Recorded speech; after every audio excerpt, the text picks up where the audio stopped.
ਸਤਿ ਸ਼੍ਰੀ ਅਕਾਲ। ਤੁਸੀਂ ਵੇਖ ਰਹੇ ਹੋ ਟੀਵੀ ਪੰਜਾਬ ਤੇ ਮੈਂ ਹਾਂ ਤੁਹਾਡੇ ਨਾਲ ਇੰਦਰਪ੍ਰੀਤ ਕੌਰ ਸੰਗੀੜਾ। ਖਬਰਾਂ ਦੇ ਇਸ ਬੁਲੇਟਿਨ ਵਿੱਚ ਤੁਹਾਡਾ ਸਵਾਗਤ ਹੈ। ਸਭ ਤੋਂ ਪਹਿਲਾਂ ਨਜ਼ਰ ਮਾਰਦੇ ਹਾਂ ਹੈਡਲਾਈਨਸ ਤੇ। ਐਕਸਪ੍ਰੈਸ ਐਂਟਰੀ ਡਰਾਅ ਦਾ ਐਲਾਨ, ਜਾਣੋ ਕਿੰਨੇ ਉਮੀਦਵਾਰਾਂ ਨੂੰ ਮਿਲੇ ਸੱਦੇ। ਕੈਨੇਡਾ ਵੱਲੋਂ 200 ਤੋਂ ਵੱਧ ਵਿਅਕਤੀਆਂ ਤੇ ਪਾਬੰਦੀ, ਟਰੂਡੋ ਦਾ ਆਇਆ ਵੱਡਾ ਬਿਆਨ। ਪੰਜਾਬੀ ਵਿਦਿਆਰਥੀ ਨੇ ਕੀਤੀ ਕੈਨੇਡਾ ਵਿੱਚ ਖੁਦਕੁਸ਼ੀ, 3 ਸਾਲ ਪਹਿਲਾਂ ਗਿਆ ਸੀ ਕੈਨੇਡਾ। ਬੁੱਢੀ ਹੋ ਰਹੀ ਕੈਨੇਡਾ ਦੀ ਕੰਮ ਕਰਨ ਵਾਲੀ ਆਬਾਦੀ, ਇਮੀਗ੍ਰੇਸ਼ਨ ਵਿੱਚ ਵਾਧੇ ਦਾ ਵੀ ਨਹੀਂ ਅਸਰ। ਨਫ਼ਰਤੀ ਅਪਰਾਧਾਂ ਵਿੱਚ ਵਾਧਾ, ਪੁਲਿਸ ਨੇ ਜਾਰੀ ਕੀਤੀ ਰਿਪੋਰਟ। ਇਮੀਗ੍ਰੇਸ਼ਨ ਮੰਤਰੀ ਵੱਲੋਂ ਹਾਲ ਹੀ 'ਚ ਵੱਡਾ ਐਲਾਨ ਕੀਤਾ ਗਿਆ, ਜਿੱਥੇ ਉਹਨਾਂ ਦੱਸਿਆ ਕਿ ਵੱਡੇ ਡਰਾਅ ਜਲਦ ਹੀ ਕੱਢੇ ਜਾਣਗੇ।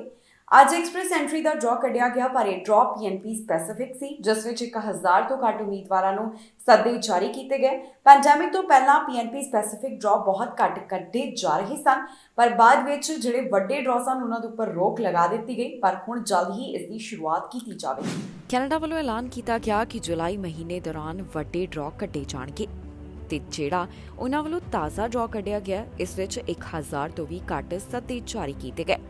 ਦਰਅਸਲ IRCC ਵੱਲੋਂ PNP specific Express Entry draw ਦਾ ਐਲਾਨ ਕੀਤਾ ਗਿਆ, ਜਿਸ ਵਿੱਚ 829 ਉਮੀਦਵਾਰਾਂ ਨੂੰ ਸੱਦੇ ਜਾਰੀ ਕੀਤੇ ਗਏ। ਜਿਹੜੇ ਉਮੀਦਵਾਰਾਂ ਨੂੰ ਇਨਵੀਟੇਸ਼ਨ ਹਾਸਿਲ ਹੋਏ, ਉਹਨਾਂ ਕੋਲ ਘੱਟੋ ਘੱਟ 772 ਕੰਪ੍ਰੀਹੈਂਸਿਵ ਰੈਂਕਿੰਗ ਸਿਸਟਮ ਸਕੋਰਸ ਹੋਣੇ ਜ਼ਰੂਰੀ ਸਨ।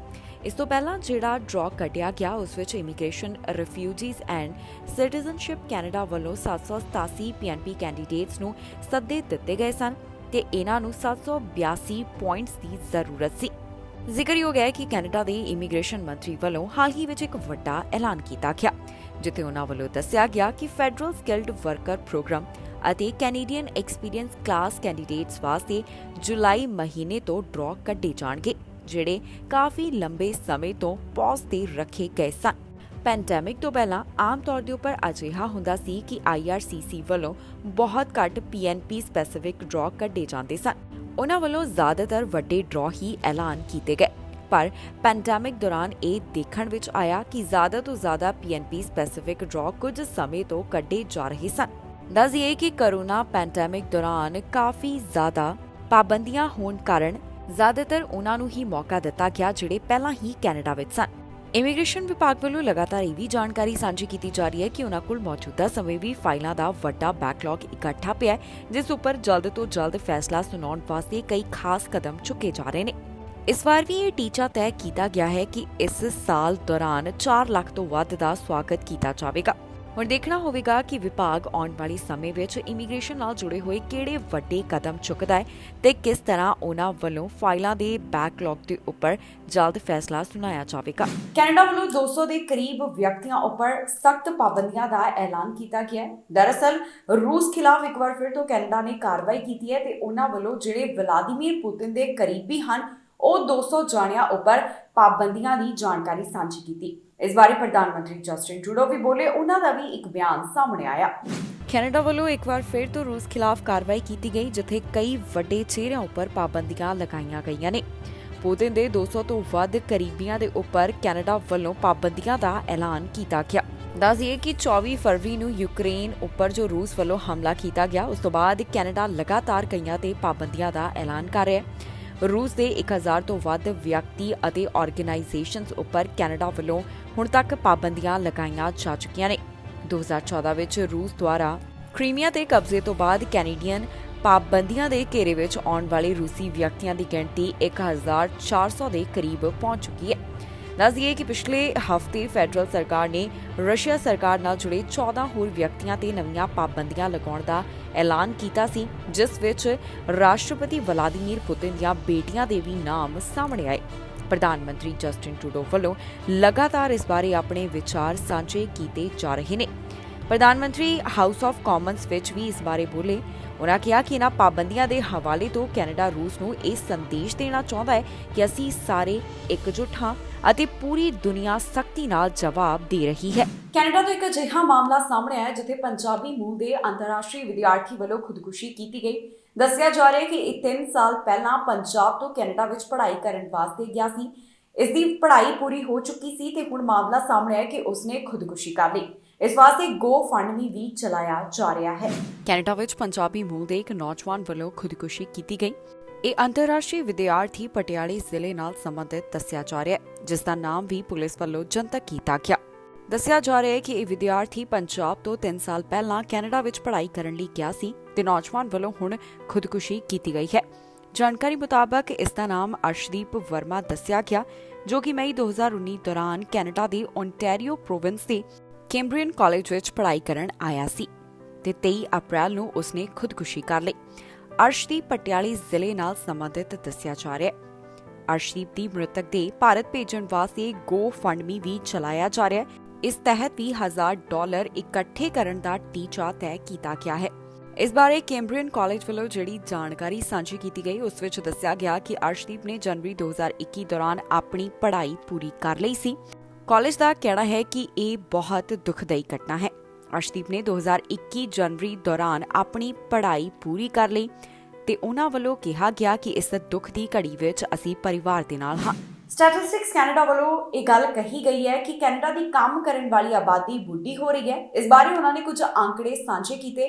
ਦੱਸਿਆ ਜਾ ਰਿਹਾ ਹੈ ਕਿ ਇਮੀਗ੍ਰੇਸ਼ਨ ਦੇ ਵੱਡੇ ਜਿਹੜੇ ਐਲਾਨ ਕੀਤੇ ਜਾ ਰਹੇ ਨੇ ਉਸ ਨਾਲ ਵੀ ਇਸ ਦਾ ਕੋਈ ਹੱਲ ਨਹੀਂ ਨਿਕਲ ਰਿਹਾ। ਇਸ ਬਾਰੇ ਕੀ ਹੈ ਪੂਰੀ ਡਿਟੇਲ ਤੁਹਾਨੂੰ ਦੱਸਾਂਗੇ ਇਸ ਖਬਰ ਵਿੱਚ। ਕੈਨੇਡਾ ਵਿੱਚ ਇਸ ਸਮੇਂ 85 ਸਾਲ ਤੋਂ ਵੱਧ ਉਮਰ ਵਾਲਿਆਂ ਦਾ ਏਜ ਗਰੁੱਪ ਬਹੁਤ ਤੇਜ਼ੀ ਨਾਲ ਵਧ ਰਿਹਾ ਹੈ। ਇਸ ਬਾਰੇ ਸਟੈਟਿਸਟਿਕਸ ਕੈਨੇਡਾ ਵੱਲੋਂ ਕੁਝ ਅੰਕੜੇ ਪੇਸ਼ ਕੀਤੇ ਗਏ ਨੇ, ਜਿਸ ਵਿੱਚ ਦੱਸਿਆ ਗਿਆ ਕਿ ਕੈਨੇਡਾ ਵਿੱਚ ਕੰਮ ਕਰਨ ਵਾਲੀ ਆਬਾਦੀ ਹੁਣ ਬੁੱਢੀ ਹੋ ਰਹੀ ਹੈ। ਦੱਸਿਆ ਜਾ ਰਿਹਾ ਹੈ ਕਿ ਇਹ ਜੋ ਏਜ ਗਰੁੱਪ ਕਾਫੀ ਤੇਜ਼ੀ ਨਾਲ ਵਧ ਰਿਹਾ ਹੈ, ਇਹ ਆਉਣ ਵਾਲੇ ਸਮੇਂ ਵਿੱਚ ਕੈਨੇਡੀਅਨ ਵਰਕਫੋਰਸ ਲਈ ਇੱਕ ਵੱਡੀ ਚੁਣੌਤੀ ਸਾਬਤ ਹੋ ਸਕਦਾ ਹੈ। ਸੈਂਸਸ ਦੇ ਨਵੇਂ ਅੰਕੜਿਆਂ ਅਨੁਸਾਰ ਕੰਮ ਕਰਨ ਵਾਲੇ ਹਰ 5 ਵਿੱਚੋਂ ਇੱਕ ਤੋਂ ਵੱਧ ਕੈਨੇਡੀਅਨਸ ਰਿਟਾਇਰਮੈਂਟ ਦੀ ਉਮਰ ਦੇ ਨਜ਼ਦੀਕ ਹਨ। ਕੈਨੇਡਾ ਦੀ ਪੋਪੂਲੇਸ਼ਨ ਵਿੱਚ ਹੁਣ 15 ਤੋਂ 24 ਸਾਲ ਦੀ ਉਮਰ ਦੇ ਮੁਕਾਬਲੇ 55 ਤੋਂ 64 ਸਾਲ ਦੀ ਉਮਰ ਵਰਗ ਦੇ ਲੋਕ ਵੱਧ ਹਨ। 15 ਤੋਂ 24 ਸਾਲ ਦੇ ਦਰਮਿਆਨ ਹੀ ਲੋਕ ਕੰਮਕਾਜ ਵਿੱਚ ਪ੍ਰਵੇਸ਼ ਕਰਦੇ ਨੇ।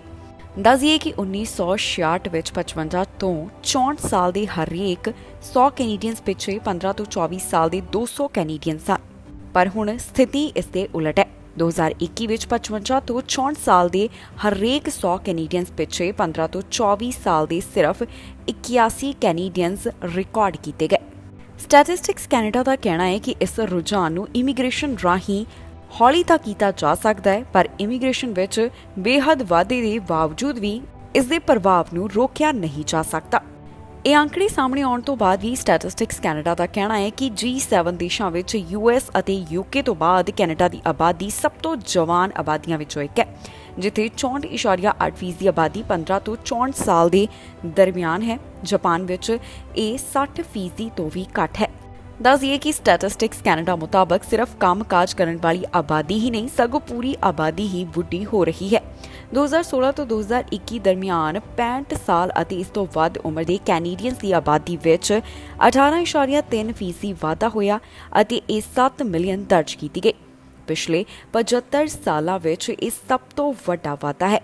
ਇਸ ਤੋਂ ਪਹਿਲਾਂ 2011 ਤੋਂ 2016 ਦਰਮਿਆਨ ਇਹ ਉਮਰ ਵਰਗ ਆਉਣ ਵਾਲੇ ਲੋਕਾਂ ਦੀ ਗਿਣਤੀ ਵਿੱਚ 20% ਵਾਧਾ ਹੋਇਆ। ਪਹਿਲਾਂ ਦੇ ਮੁਕਾਬਲੇ ਨਫ਼ਰਤੀ ਅਪਰਾਧਾਂ ਵਿੱਚ ਵਾਧਾ ਹੋ ਰਿਹਾ ਹੈ, ਜਿੱਥੇ ਮੁਸਲਮਾਨ ਕਮਿਊਨਿਟੀ ਨੂੰ ਵੀ ਇਸ ਦਾ ਨਿਸ਼ਾਨਾ ਬਣਾਇਆ ਜਾ ਰਿਹਾ ਹੈ। ਟੋਰਾਂਟੋ ਤੋਂ ਇਸ ਬਾਰੇ ਇੱਕ ਰਿਪੋਰਟ ਸਾਹਮਣੇ ਆਈ ਹੈ, ਜਿਸ ਵਿੱਚ ਦੱਸਿਆ ਗਿਆ ਕਿ ਪਹਿਲਾਂ ਦੇ ਮੁਕਾਬਲੇ ਇਹਨਾਂ ਮਾਮਲਿਆਂ ਵਿੱਚ ਕਿੰਨਾ ਵਾਧਾ ਹੋਇਆ ਹੈ ਤੇ ਕਿਹਨਾਂ ਨੂੰ ਜ਼ਿਆਦਾਤਰ ਇਸ ਦੌਰਾਨ ਨਿਸ਼ਾਨਾ ਬਣਾਇਆ ਜਾ ਰਿਹਾ ਹੈ। ਏਸ਼ੀਆਈ ਲੋਕਾਂ ਖਿਲਾਫ ਨਫ਼ਰਤੀ ਅਪਰਾਧ ਲਗਾਤਾਰ ਵੱਧ ਹੋ ਰਹੇ ਨੇ।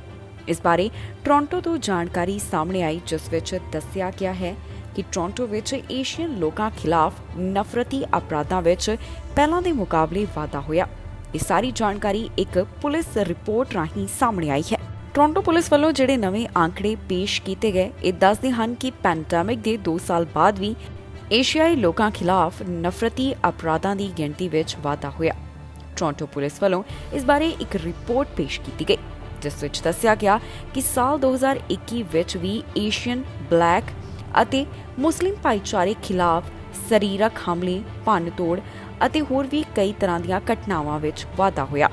2021 ਵਿੱਚ ਪੁਲਿਸ ਕੋਲ ਨਫ਼ਰਤ ਅਪਰਾਧ ਦੇ 257 ਮਾਮਲੇ ਰਿਪੋਰਟ ਹੋਏ, ਜੋ ਕਿ 2020 ਵਿੱਚ ਰਿਪੋਰਟ ਕੀਤੇ ਗਏ 210 ਮਾਮਲਿਆਂ ਵਿੱਚ 22% ਦਾ ਵਾਧਾ ਦੱਸਦੇ ਨੇ। ਦੱਸ ਦਈਏ ਕਿ Chinese Canadian national council for social justice ਨਾਲ ਜੁੜੇ ਹੋਏ ਚੈਨ ਨੇ ਕਿਹਾ ਕਿ ਪੁਲਿਸ ਦੇ ਅੰਕੜੇ ਦੱਸਦੇ ਹਨ ਕਿ ਇਸ ਤਰ੍ਹਾਂ ਦੇ ਸਾਰੇ ਮਾਮਲੇ ਅਜੇ ਵੀ ਪੁਲਿਸ ਕੋਲ ਰਿਪੋਰਟ ਨਹੀਂ ਕੀਤੇ ਜਾ ਰਹੇ। ਚੈਨ ਨੇ ਕਿਹਾ ਕਿ ਨਫ਼ਰਤੀ ਅਪਰਾਧਾਂ ਵਿੱਚ ਵਾਧਾ ਬਹੁਤ ਚਿੰਤਾ ਦਾ ਵਿਸ਼ਾ ਹੈ ਤੇ ਇਸ ਖਿਲਾਫ ਕੰਮ ਕੀਤਾ ਜਾਣਾ ਜ਼ਰੂਰੀ ਹੈ। ਰਿਪੋਰਟ ਮੁਤਾਬਕ 2021 ਵਿੱਚ ਜਿਹੜੇ ਨਫ਼ਰਤੀ ਅਪਰਾਧਕ ਮਾਮਲੇ ਸਾਹਮਣੇ ਆਏ ਉਸ ਵਿੱਚ ਕਈ ਧਾਰਮਿਕ ਪਹਿਚਾਣ ਨਾਲ ਵੀ ਜੁੜੇ ਹੋਏ ਨੇ। ਬਹੁਤੇ ਮਾਮਲਿਆਂ ਵਿੱਚ ਪ੍ਰਾਪਰਟੀ ਨੂੰ ਨੁਕਸਾਨ ਪਹੁੰਚਾਉਣਾ, ਹਮਲਾ ਕਰਨਾ, ਧਮਕੀਆਂ ਦੇਣਾ ਵੀ ਸ਼ਾਮਲ ਸੀ। ਇਸ ਰਿਪੋਰਟ ਵਿੱਚ ਇਹ ਵੀ ਦੱਸਿਆ ਗਿਆ ਕਿ 2021 ਦੌਰਾਨ ਕਈ ਮੁਸਲਿਮ ਭਾਈਚਾਰੇ ਨਾਲ ਸੰਬੰਧਿਤ ਲੋਕਾਂ ਨੂੰ ਵੀ ਟਾਰਗੇਟ ਕੀਤਾ ਗਿਆ। ਜਿਹੜੇ 75 ਨਫ਼ਰਤੀ ਅਪਰਾਧ ਦੇ ਮਾਮਲੇ ਸਾਹਮਣੇ ਇਹਨਾਂ ਵਿੱਚੋਂ 56 ਧਰਮ ਨਾਲ ਜੁੜੇ ਹੋਏ ਦੱਸੇ ਗਏ। 257 ਨਫ਼ਰਤੀ ਅਪਰਾਧਾਂ ਵਿੱਚੋਂ 33 LGBTQ ਭਾਈਚਾਰੇ ਨੂੰ ਨਿਸ਼ਾਨਾ ਬਣਾਉਂਦੇ ਹਨ। ਰਿਪੋਰਟ ਵਿੱਚ ਵੀ ਇਸ ਗੱਲ ਨੂੰ ਲੈ ਕੇ ਚਿੰਤਾ ਪ੍ਰਗਟ ਕੀਤੀ ਗਈ ਹੈ ਕਿ ਕਿਵੇਂ ਇਹਨਾਂ ਮਾਮਲਿਆਂ ਵਿੱਚ ਪਹਿਲਾਂ ਦੇ ਮੁਕਾਬਲੇ ਵਾਧਾ ਦਰਜ ਕੀਤਾ ਜਾ ਰਿਹਾ ਹੈ। ਸੋ ਇਸ ਰਿਪੋਰਟ ਵਿੱਚ ਸਾਰੀ ਜਾਣਕਾਰੀ ਦਿੱਤੀ ਗਈ ਹੈ, ਜਿਸ ਵਿੱਚ ਦੱਸਿਆ ਗਿਆ ਕਿ ਪਹਿਲਾਂ ਦੇ ਮੁਕਾਬਲੇ ਕਿਸ ਤਰ੍ਹਾਂ ਟੋਰਾਂਟੋ ਵਿੱਚ ਨਫ਼ਰਤੀ ਅਪਰਾਧ ਦੇ ਮਾਮਲਿਆਂ ਵਿੱਚ ਵਾਧਾ ਹੋਇਆ। ਐਨਡੀਪੀ ਲੀਡਰ ਜਗਮੀਤ ਸਿੰਘ ਕਹਿੰਦੇ ਨੇ ਕਿ ਪੈਰੈਂਟਹੁੱਡ ਨੇ ਉਹਨਾਂ ਨੂੰ ਕਾਫੀ ਕੁਝ ਸਿਖਾ ਦਿੱਤਾ। ਉਹ ਚਾਹੁੰਦੇ ਨੇ ਕਿ ਬੱਚੇ ਵਾਸਤੇ ਇੱਕ ਬਿਹਤਰ ਭਵਿੱਖ ਬਣਾਇਆ ਜਾਵੇ। ਇਸ ਦੌਰਾਨ ਉਹਨਾਂ ਨੇ ਕਿਹਾ ਕਿ ਕੈਨੇਡਾ ਦੇ ਵਿੱਚ ਹੈਲਥ ਕੇਅਰ ਸਿਸਟਮ ਅੰਦਰ ਇਨਵੈਸਟ ਕਰਨਾ ਬਹੁਤ ਜ਼ਰੂਰੀ ਹੈ। ਹੈਲਥ ਕੇਅਰ ਸਿਸਟਮ ਦੀ ਗੱਲ ਕਰਦੇ ਹੋਏ ਐਨਡੀਪੀ ਲੀਡਰ ਦਿਖਾਈ ਦਿੱਤੇ। ਉਹਨਾਂ ਵੱਲੋਂ ਇਸ ਬਾਰੇ ਹੋਰ ਕੀ ਕਿਹਾ ਗਿਆ, ਆਓ ਤੁਹਾਨੂੰ ਸੁਣਾਉਂਦੇ ਹਾਂ। ਐਨਡੀਪੀ ਲੀਡਰ ਜਗਮੀਤ ਸਿੰਘ ਕਹਿੰਦੇ ਨੇ ਕਿ ਉਹਨਾਂ ਨੂੰ ਬਾਪ ਬਣ ਕੇ ਇੱਕ ਗੱਲ ਸਮਝ ਆ ਗਈ ਹੈ। ਇਸ ਦੌਰਾਨ ਉਹਨਾਂ ਵੱਲੋਂ ਚਾਈਲਡ ਕੇਅਰ ਬਾਰੇ ਗੱਲਬਾਤ ਕੀਤੀ ਗਈ। ਜਗਮੀਤ ਸਿੰਘ ਸੋਸ਼ਲ ਮੀਡੀਆ ਦੇ ਉੱਪਰ ਲਿਖਦੇ ਨੇ ਕਿ ਪੈਰੈਂਟਹੁੱਡ ਨੇ ਮੈਨੂੰ ਕਾਫੀ ਕੁਝ ਸਿਖਾ ਦਿੱਤਾ। ਇਹਨਾਂ ਵਿੱਚੋਂ ਸਭ ਤੋਂ ਅਹਿਮ ਹੈ ਕਿ ਆਪਣੇ ਬੱਚੇ ਦਾ ਮੈਂ ਫਿਊਚਰ ਬਣਾਵਾਂ। ਇਸ ਮੌਕੇ ਉਹਨਾਂ ਨੇ ਹੈਲਥ ਕੇਅਰ ਸਿਸਟਮ ਵਿੱਚ ਇਨਵੈਸਟਮੈਂਟ ਦੀ ਗੱਲ ਕੀਤੀ, ਜਿਸ ਨਾਲ ਪਰਿਵਾਰਕ ਮੈਂਬਰਾਂ ਨੂੰ ਮਦਦ ਮਿਲੇਗੀ। ਜਗਮੀਤ ਸਿੰਘ ਵੱਲੋਂ ਕੀ ਕਿਹਾ ਗਿਆ, ਆਓ ਤੁਹਾਨੂੰ ਸੁਣਾਉਂਦੇ ਹਾਂ। We were working hard to secure an agreement right after the election. We saw it was another minority government. We wanted to get help for people. We wanted to use our power to make that happen. We had some talks and didn't pan out. And when Anhad gets older, my daughter gets older, I'm looking forward to telling her the story that it was actually her birth that's resulted in a call from the Prime Minister that actually got this deal back on the table and got our conversation going. So we named our daughter Anhad, and her name means limitless. And we hoped every time she said her name, every time she heard her name, she would really believe that she's limitless. And we know that for young women, it's particularly a challenge. And so the vision behind this deal was how do we make sure people can live a limitless life? They're not limited by fear of the environment. They're not limited by not being able to get their teeth fixed or be able to get the healthcare that they need. That people should be able to live limitlessly, because that's what I want for my daughter.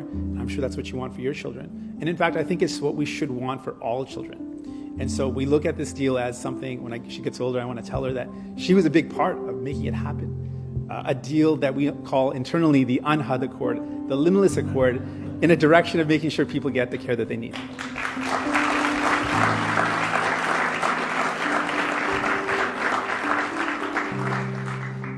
So I believe, and I hope that you all agree with me, that should be our goal. Our goal should be about building a future where our children, where all children can live their lives in a limitless way. And with that goal, I want you to know that is what we are committed to doing. New Democrats will always use our power to get help for people, to support people, to build that brighter future. And I ask you that you walk this path with me and with us together. We share this goal. ਪਿਛਲੇ ਦਿਨੀ 25 most wanted ਦੀ list ਜਾਰੀ ਕੀਤੀ ਗਈ, ਜਿਸ ਦਾ ਪਹਿਲੇ number ਤੇ ਨਾਮ ਆਇਆ ਉਸ ਨੂੰ ਕੁਝ ਹੀ ਘੰਟਿਆਂ ਵਿੱਚ ਗ੍ਰਿਫਤਾਰ ਕਰ ਲਿਆ ਗਿਆ। ਮੁਹੰਮਦ ਦੇ ਸਿਰ ਤੇ ਵੱਡਾ ਇਨਾਮ ਰੱਖਿਆ ਗਿਆ ਸੀ। ਹੁਣ ਦੱਸਿਆ ਜਾ ਰਿਹਾ ਕਿ ਇਸ ਨੂੰ ਪੁਲਿਸ ਵੱਲੋਂ ਲਿਸਟ ਜਾਰੀ ਹੋਣ ਤੋਂ ਕੁਝ ਘੰਟਿਆਂ ਬਾਅਦ ਹੀ ਗ੍ਰਿਫਤਾਰ ਕਰ ਲਿਆ ਗਿਆ। ਕੈਨੇਡਾ ਦਾ ਮੋਸਟ ਵਾਂਟਡ ਗ੍ਰਿਫਤਾਰ ਕਰ ਲਿਆ ਗਿਆ। ਪੋਲੋ ਪ੍ਰੋਗਰਾਮ ਤਹਿਤ ਜਿਹੜੀ ਜਾਣਕਾਰੀ ਦਿੱਤੀ ਗਈ ਸੀ ਉਸ ਦੇ ਕੁਝ ਘੰਟਿਆਂ ਦੌਰਾਨ ਹੀ ਪੁਲਿਸ ਨੇ ਕਾਰਵਾਈ ਕਰਦਿਆਂ ਇਸ ਨੂੰ ਹਿਰਾਸਤ ਵਿੱਚ ਲਿਆ ਹੈ। ਦਰਅਸਲ ਪਿਛਲੇ ਦਿਨੀ 25 ਮੋਸਟ ਵਾਂਟਡ ਦੀ ਲਿਸਟ ਜਾਰੀ ਕੀਤੀ ਗਈ, ਜਿਸ ਵਿੱਚ ਪਹਿਲਾ ਨੰਬਰ ਮੁਹੰਮਦ ਦਾ ਆਇਆ। ਮੁਹੰਮਦ ਦੇ ਸਿਰ ਉੱਪਰ ਇੱਕ ਵੱਡਾ ਇਨਾਮ ਸੀ। ਬਾਅਦ ਵਿੱਚ ਪੁਲਿਸ ਨੂੰ ਜਿਹੜੀ ਜਾਣਕਾਰੀ ਮਿਲੀ ਉਸ ਤਹਿਤ ਕਾਰਵਾਈ ਕਰਦਿਆਂ ਪੁਲਿਸ ਵੱਲੋਂ ਮੁਹੰਮਦ ਨੂੰ ਗ੍ਰਿਫਤਾਰ ਕਰ ਲਿਆ ਗਿਆ। ਜਿਹੜੀ 25 ਮੋਸਟ ਵਾਂਟਡ ਦੀ ਲਿਸਟ ਜਾਰੀ ਕੀਤੀ ਗਈ ਉਹ ਪੋਲੋ ਪ੍ਰੋਗਰਾਮ ਤਹਿਤ ਜਾਰੀ ਕੀਤੀ ਗਈ ਸੀ। ਇਹਨਾਂ 25 ਵਿੱਚੋਂ 12 ਅਜਿਹੇ ਸਨ ਜਿਹੜੇ ਟੋਰਾਂਟੋ ਪੁਲਿਸ ਸਰਵਿਸ ਨੂੰ ਮੋਸਟ ਵਾਂਟਡ ਸਨ। ਦੱਸ ਦਈਏ ਕਿ ਮੁਹੰਮਦ ਦੇ ਸਿਰ ਤੇ $250,000 ਦਾ ਇਨਾਮ ਰੱਖਿਆ ਗਿਆ, ਭਾਵ ਕਿ ਜਿਹੜਾ ਉਸ ਦੀ ਜਾਣਕਾਰੀ ਦੇਵੇਗਾ ਉਸ ਨੂੰ ਇੰਨੀ ਵੱਡੀ ਰਕਮ ਦਿੱਤੀ ਜਾਵੇਗੀ। ਟੋਰਾਂਟੋ ਪੁਲਿਸ ਵੱਲੋਂ ਇੱਕ ਨਿਊਜ਼ ਰਿਲੀਜ਼ ਜਾਰੀ ਕਰਦਿਆਂ ਦੱਸਿਆ ਗਿਆ ਹੈ ਕਿ ਉਹਨਾਂ ਵੱਲੋਂ ਮੁਹੰਮਦ ਨੂੰ ਗ੍ਰਿਫਤਾਰ ਕਰ ਲਿਆ ਗਿਆ। ਕੱਲ ਤੱਕ ਤਾਂ ਉਹ 25 ਮੋਸਟ ਵਾਂਟਡ ਦੀ ਲਿਸਟ ਵਿੱਚ ਪਹਿਲੇ ਨੰਬਰ ਤੇ ਸੀ ਤੇ ਅੱਜ ਉਹ ਟੋਰਾਂਟੋ ਪੁਲਿਸ ਸਰਵਿਸ ਦੀ ਹਿਰਾਸਤ ਵਿੱਚ ਹੈ। ਦਰਅਸਲ ਇੱਕ 43 ਸਾਲਾ ਮੈਕਡੋਨਲਡ ਦੇ ਕਤਲ ਦੇ ਮਾਮਲੇ ਵਿੱਚ ਉਸ ਉੱਪਰ ਕਾਰਵਾਈ ਕੀਤੀ ਗਈ। ਬੋਲੋ ਪ੍ਰੋਗਰਾਮ ਵੈਬਸਾਈਟ ਦੇ ਉੱਪਰ ਜਾਣਕਾਰੀ ਸਾਂਝੀ ਕਰਦਿਆਂ ਕਿਹਾ ਗਿਆ ਕਿ ਐਮਰਜੈਂਸੀ ਕ੍ਰੂਜ਼ ਨੂੰ 13 ਅਕਤੂਬਰ 2021 ਦੌਰਾਨ ਸਕਾਰਬਰੋ ਵਿੱਚ ਬੋਸਟਨ ਪੀਜ਼ਾ ਨੇੜੇ ਬੁਲਾਇਆ ਗਿਆ, ਜਿੱਥੇ ਮੈਕਡੋਨਲਡ ਨਾਮ ਦੇ ਸ਼ਖਸ ਨੂੰ ਗੋਲੀ ਮਾਰੀ ਗਈ। ਇੱਥੇ ਪਾਰਕਿੰਗ ਲਾਟ ਵਿੱਚ ਝਗੜਾ ਹੋ ਗਿਆ ਸੀ, ਜਿਸ ਤੋਂ ਬਾਅਦ ਮੈਕਡੋਨਲਡ ਤੇ ਗੋਲੀ ਚਲਾਉਣ ਦਾ ਮਾਮਲਾ ਸਾਹਮਣੇ ਆਇਆ। ਵੈਬਸਾਈਟ ਵਿੱਚ ਜਾਣਕਾਰੀ ਸਾਂਝੀ ਕਰਦਿਆਂ ਦੱਸਿਆ ਗਿਆ ਕਿ ਉਹ ਇੱਕ ਮਿਹਨਤੀ ਇਨਸਾਨ ਸੀ, ਜਿਸ ਦੇ 5 ਬੱਚੇ ਅਤੇ 2 ਸਟੈਪ ਚਿਲਡਰਨ ਸਨ। ਇਸ ਮਾਮਲੇ ਦੇ ਸੰਬੰਧ ਵਿੱਚ ਮੁਹੰਮਦ ਨੂੰ ਫਰਸਟ ਡਿਗਰੀ ਮਰਡਰ ਦੇ ਚੱਲਦਿਆਂ ਚਾਰਜ ਕੀਤਾ ਗਿਆ, ਜਿਸ ਦੀ ਕੋਰਟ ਵਿੱਚ ਜਲਦ ਪੇਸ਼ੀ ਹੋਣ ਜਾ ਰਹੀ ਹੈ। ਕੈਨੇਡਾ ਵੱਲੋਂ ਲਗਾਤਾਰ ਯੂਕਰੇਨ ਦੀ ਮਦਦ ਕੀਤੀ ਜਾ ਰਹੀ ਹੈ ਤੇ ਇੱਕ ਵਾਰ ਫਿਰ ਤੋਂ ਐਲਾਨ ਕਰ ਦਿੱਤਾ ਗਿਆ ਕਿ ਹਥਿਆਰ ਜਿਹੜੇ ਨੇ ਉਹ ਯੂਕਰੇਨ ਨੂੰ ਭੇਜੇ ਜਾਣਗੇ। ਪਿਛਲੇ ਦਿਨੀ ਪ੍ਰਧਾਨ ਮੰਤਰੀ ਜਸਟਿਨ ਟਰੂਡੋ ਵੱਲੋਂ ਇਸ ਬਾਰੇ ਐਲਾਨ ਕੀਤਾ ਗਿਆ ਸੀ ਤੇ ਹੁਣ ਤਾਜ਼ਾ ਜਾਣਕਾਰੀ ਜਿਹੜੀ ਹੈ ਉਹ ਰੱਖਿਆ ਮੰਤਰੀ ਵੱਲੋਂ ਸਾਂਝੀ ਕੀਤੀ ਗਈ। ਕੈਨੇਡਾ ਵੱਲੋਂ ਯੂਕਰੇਨ ਨੂੰ ਹੋਰ ਹਥਿਆਰ ਭੇਜੇ ਜਾਣਗੇ। ਜਾਣਕਾਰੀ ਮੁਤਾਬਕ ਕੈਨੇਡਾ ਵੱਲੋਂ 8 ਆਰਮਡ ਵਹੀਕਲ ਯੂਕਰੇਨ ਨੂੰ ਭੇਜਣ ਦੀ ਤਿਆਰੀ ਕੀਤੀ ਜਾ ਰਹੀ ਹੈ। ਇਸ ਬਾਰੇ ਰੱਖਿਆ ਮੰਤਰੀ ਅਨੀਤਾ ਆਨੰਦ ਵੱਲੋਂ ਜਾਣਕਾਰੀ ਸਾਂਝੀ ਕੀਤੀ ਗਈ। ਇੱਕ ਟਵੀਟ ਉਹਨਾਂ ਵੱਲੋਂ ਸਾਂਝਾ ਕੀਤਾ ਗਿਆ, ਜਿਸ ਵਿੱਚ ਉਹਨਾਂ ਦੱਸਿਆ ਕਿ ਕਿਹੜੀਆਂ ਚੀਜ਼ਾਂ ਹੁਣ ਯੂਕਰੇਨ ਨੂੰ ਭੇਜੀਆਂ ਜਾਣਗੀਆਂ। ਦੱਸ ਦਈਏ ਕਿ ਜਰਮਨੀ ਵਿੱਚ ਅਨੀਤਾ ਆਨੰਦ ਵੱਲੋਂ ਕੁਝ ਅਧਿਕਾਰੀਆਂ ਨਾਲ ਮੀਟਿੰਗ ਵਿੱਚ ਹਿੱਸਾ ਲਿਆ ਗਿਆ, ਜਿਸ ਤੋਂ ਬਾਅਦ ਹੁਣ ਉਹਨਾਂ ਨੇ ਤਾਜ਼ਾ ਜਾਣਕਾਰੀ ਸਾਂਝੀ ਕੀਤੀ ਹੈ। ਇਸ ਮੀਟਿੰਗ ਦੇ ਵਿੱਚ ਅਨੀਤਾ ਆਨੰਦ ਵੱਲੋਂ ਜ਼ਿਕਰ ਕੀਤਾ ਗਿਆ ਕਿ ਕੈਨੇਡਾ ਲਗਾਤਾਰ ਕਾਫੀ ਚੀਜ਼ਾਂ ਵਿੱਚ ਯੂਕਰੇਨ ਦੀ ਮਦਦ ਕਰ ਰਿਹਾ ਹੈ। ਉਹਨਾਂ ਵੱਲੋਂ ਡਰੋਨ ਕੈਮਰਾਸ ਵੀ ਭੇਜੇ ਜਾ ਰਹੇ ਨੇ। ਸ਼ੁੱਕਰਵਾਰ ਨੂੰ ਕੈਨੇਡਾ ਵੱਲੋਂ M777 ਹਾਊਜ਼ਰ ਵੀ ਯੂਕਰੇਨ ਨੂੰ ਭੇਜੇ ਗਏ। ਕੈਨੇਡਾ ਵੱਲੋਂ ਇਹ ਵਾਅਦਾ ਕੀਤਾ ਗਿਆ ਕਿ 118 ਮਿਲੀਅਨ ਤੋਂ ਵੱਧ ਦੇ ਇਕਵਿਪਮੈਂਟਸ ਉਹਨਾਂ ਵੱਲੋਂ ਯੂਕਰੇਨ ਨੂੰ ਭੇਜੇ ਜਾਣਗੇ। ਇਸ ਵਾਸਤੇ ਬਜਟ ਵਿੱਚ ਵੀ ਖਾਸ ਜ਼ਿਕਰ ਕੀਤਾ ਗਿਆ। ਦੱਸ ਦਈਏ ਕਿ ਅਮਰੀਕਾ ਦੇ ਰਾਸ਼ਟਰਪਤੀ ਜੋ ਬਾਈਡਨ ਵੱਲੋਂ ਵੀ ਯੂਕਰੇਨ ਦੀ ਮਦਦ ਵਾਸਤੇ ਵੱਡਾ ਐਲਾਨ ਕੀਤਾ ਗਿਆ ਸੀ। Last week, I signed an $800 million package of security assistance to Ukraine that included new capabilities like artillery systems and armored personnel carriers, equipment that is responsive to Ukraine's needs and tailored to support the intensified fighting in the Donbas region, which is a different war than in other places because both topographically it's different. It's flat, it's not in the mountains, and it requires different kinds of weapons to be more effective. Today, I'm announcing another $800 million to further augment Ukraine's ability to fight in the east, in the Donbas region. This package includes heavy artillery weapons, dozens of howitzers, and 144,000 rounds of ammunition to go with those howitzers. It also includes more tactical drones. In the past 2 months, we've moved weapons and equipment to Ukraine at record speed. We've sent thousands of anti-armor and anti-missile helicopters, drones, grenade launchers, machine guns, rifles, radar systems. More than 50 million rounds of ammunition had already been sent. The United States alone has provided 10 anti-armor systems for every 1 Russian tank that's in Ukraine, a 10-to-1 ratio. We're sharing and will continue to share significant timely intelligence with Ukraine to help defend them against Russian aggression. And on top of this, these direct contributions from the United States, we're the outfit facilitating the significant flow of weapons and systems to Ukraine from other allies and partners around the world. ਇੱਕ ਵਿਅਕਤੀ ਦੇ ਚਾਕੂ ਨਾਲ ਹਮਲਾ ਕਰਨ ਦਾ ਮਾਮਲਾ ਸਾਹਮਣੇ ਆਇਆ ਹੈ। ਪੁਲਿਸ ਇਸ ਮਾਮਲੇ ਦੀ ਜਾਂਚ ਕਰ ਰਹੀ ਹੈ। ਉਹਨਾਂ ਵੱਲੋਂ ਪੀੜਤ ਦਾ ਨਾਮ ਜਨਤਕ ਨਹੀਂ ਕੀਤਾ ਗਿਆ ਤੇ ਨਾ ਹੀ ਸਸਪੈਕਟ ਦੇ ਬਾਰੇ ਬਹੁਤੀ ਡਿਟੇਲ ਦਿੱਤੀ ਗਈ। ਖਿਲੌਣਾ ਤੋਂ ਇੱਕ ਅਜਿਹਾ ਮਾਮਲਾ ਸਾਹਮਣੇ ਆਇਆ ਜਿੱਥੇ ਇੱਕ ਵਿਅਕਤੀ ਤੇ ਚਾਕੂ ਨਾਲ ਹਮਲਾ ਕੀਤਾ ਗਿਆ।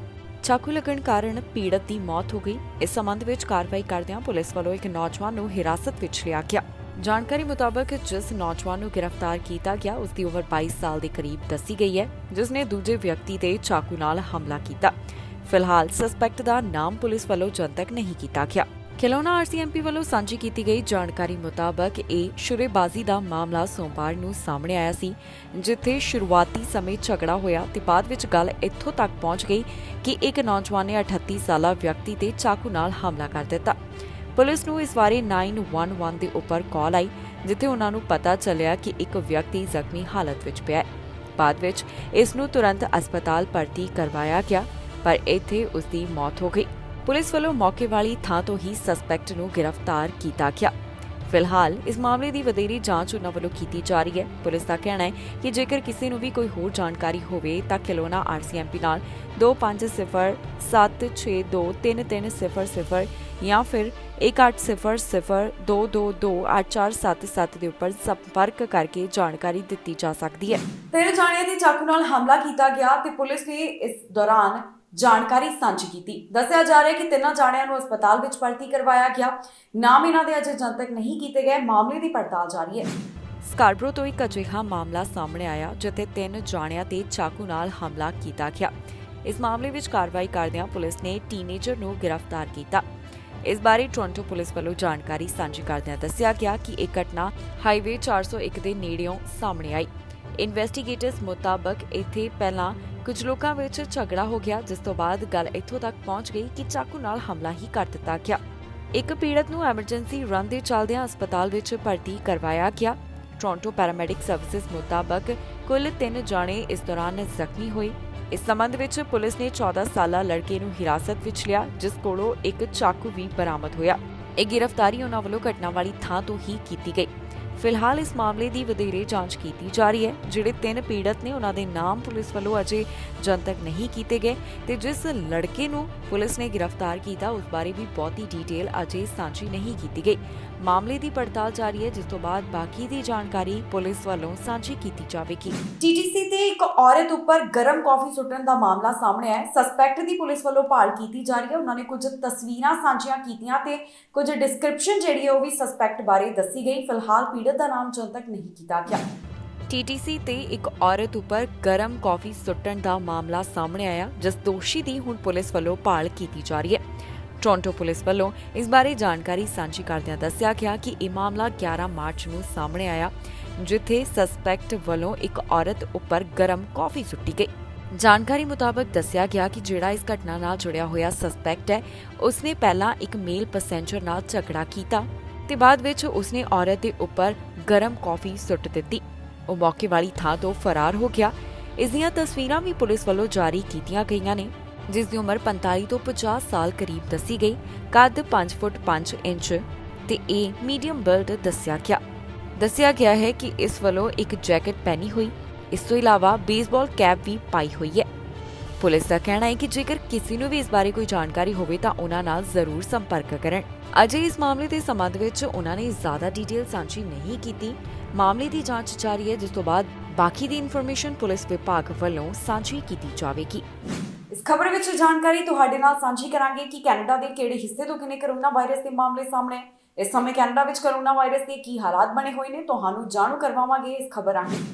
ਓਨਟਾਰੀਓ ਦੇ ਹਸਪਤਾਲ ਵਿੱਚ ਇਸ ਸਮੇਂ 1000 ਤੋਂ ਵੱਧ ਮਰੀਜ਼ ਨੇ ਜਿਨ੍ਹਾਂ ਦਾ ਕੋਰੋਨਾ ਵਾਇਰਸ ਕਾਰਨ ਇਲਾਜ ਚੱਲ ਰਿਹਾ ਹੈ।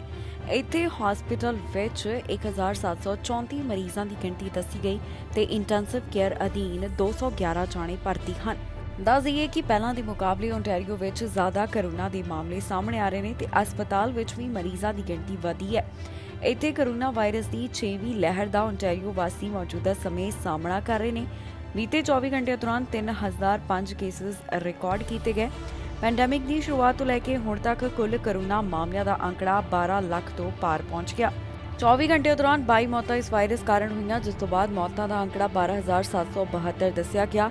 ਰਿਕਵਰਡ ਕੇਸਿਸ ਦੀ ਗਿਣਤੀ 12 ਲੱਖ ਤੋਂ ਵੱਧ ਹੈ।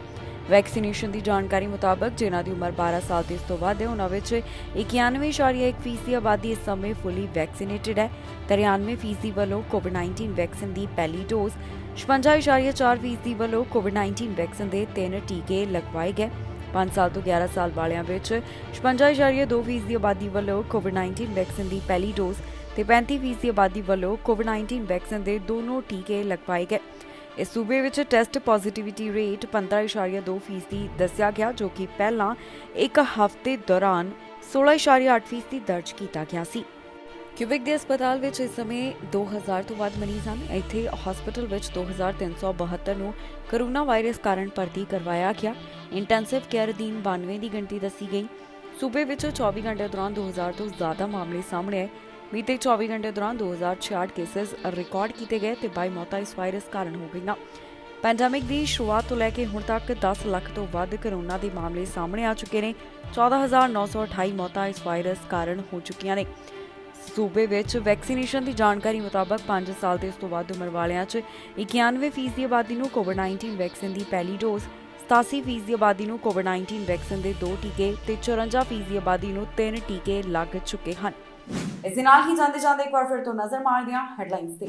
ਐਕਸਪ੍ਰੈਸ ਐਂਟਰੀ ਡਰਾ ਦਾ ਐਲਾਨ, ਜਾਣੋ ਕਿੰਨੇ ਉਮੀਦਵਾਰਾਂ ਨੂੰ ਮਿਲੇ ਸੱਦੇ। ਕੈਨੇਡਾ ਵੱਲੋਂ 200 ਤੋਂ ਵੱਧ ਵਿਅਕਤੀਆਂ ਤੇ ਪਾਬੰਦੀ, ਟਰੂਡੋ ਦਾ ਆਇਆ ਵੱਡਾ ਬਿਆਨ। ਪੰਜਾਬੀ ਵਿਦਿਆਰਥੀ ਨੇ ਕੀਤੀ ਕੈਨੇਡਾ ਵਿੱਚ ਖੁਦਕੁਸ਼ੀ, 3 ਸਾਲ ਪਹਿਲਾਂ ਗਿਆ ਸੀ ਕੈਨੇਡਾ। ਬੁੱਢੀ ਹੋ ਰਹੀ ਕੈਨੇਡਾ ਦੀ ਕੰਮ ਕਰਨ ਵਾਲੀ ਆਬਾਦੀ, ਇਮੀਗ੍ਰੇਸ਼ਨ ਵਿੱਚ ਵਾਧੇ ਦਾ ਵੀ ਨਹੀਂ ਅਸਰ, ਨਫ਼ਰਤੀ ਅਪਰਾਧਾਂ ਵਿੱਚ ਵਾਧਾ, ਪੁਲਿਸ ਨੇ ਜਾਰੀ ਕੀਤੀ ਰਿਪੋਰਟ। ਖਬਰਾਂ ਦੇ ਇਸ ਬੁਲੇਟਿਨ ਵਿੱਚ ਇੰਨਾ ਹੀ। ਫਿਲਹਾਲ ਮੈਨੂੰ ਇੰਦਰਪ੍ਰੀਤ ਕੌਰ ਸੰਗੇੜਾ ਨੂੰ ਦਿਓ ਇਜਾਜ਼ਤ ਤੇ ਤੁਸੀਂ ਵੇਖਦੇ ਰਹੋ ਟੀਵੀ ਪੰਜਾਬ।